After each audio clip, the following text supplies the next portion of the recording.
graspable, and we're going to go through those now. This is a series that's going to actually go through a number of different lectures, and we're going to start with the basics starting right now. The first thing you got to know is you've got to know the definition of some of these things, okay? So you've got the patient. That's pretty easy. Then you've got this thing coming out of their mouth. That's the endotracheal tube. We're going to sort of show this a little bit more later. And then you have it hooked up to a big machine with a bunch of knobs on it, okay? And dials and output. This is what we know as the ET tube. That's the endotracheal tube. And then finally, you've got the actual ventilator. That's important to know because sometimes people are intubated. That means we put a tube down into their mouth because they need airway protection. Sometimes we do it, in other words, because they can't protect their airway. They can't protect stuff from liquids and solids from going down their airway where that stuff shouldn't go. And needlessly, because of this, it's not too comfortable. We've got to sedate them. And when we sedate them, we've got to put them on a ventilator. So that might be one reason why we would have to do this. The other reason is because they can protect their airway, okay, but they just can't breathe on their own. They're struggling to breathe. And so we help them out with the mechanical portion of breathing, and that's where the ventilator comes in. And the way we deliver that is through the endotracheal tube. So it's kind of important to know what an endotracheal tube looks like. And the basic is pretty much the same all the way around. It's this long tube, okay, kind of looks like this.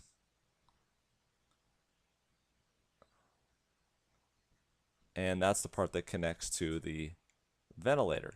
This is the part that goes inside the patient, and actually you'll see that there is a balloon on the end of that endotracheal tube, and the thing that allows you to blow it up, it's a little thing that goes up called the pilot balloon, goes up. Actually, the pilot part comes out, and there's like a little pilot balloon that you can kind of feel what the pressure is. And then there's a little port where you can inject air into it.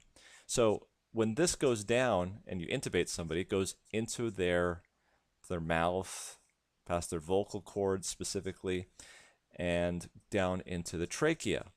Okay, so the vocal cords usually end up about right here. And so this is going down into somebody's trachea. Okay, and then usually it branches off. You've got the left and the right main stem bronchus, okay? So here you have the endotracheal tube going down. Now this balloon gets inflated here so that stuff that might make it down here doesn't go past and go into the lung. This is called airway protection. And we blow up the balloon here after we intubate them to make sure that that happens. Now, in some versions of this, they'll have like a little device right here that also comes out. The purpose of that is to suck secretions that might come up and go out, and that's called subglottic suctioning. That's a kind of an option. But this is the basic anatomy of an endotracheal tube. Now, of course, we just talked about the ventilator. That's got a bunch of buttons and whistles and things we're going to talk about in a little bit. So what's the purpose of this ventilator? The purpose of the ventilator is to maintain homeostasis between the two gas concentrations that we're talking about here, which is carbon dioxide and oxygen. Okay, so oxygen is being put into the patient and carbon dioxide is coming out. And for the most part, we want to keep those close to normal. There's some exceptions to that. Here's the point though. There's many different ways to put air into somebody, okay? We can say we're going to put air into somebody based on volume, okay? So we're going to put a certain X amount of volume into somebody and then let it come back out. That's one way of doing it. Another way of ventilating somebody is saying we're going to inflate them to a certain pressure.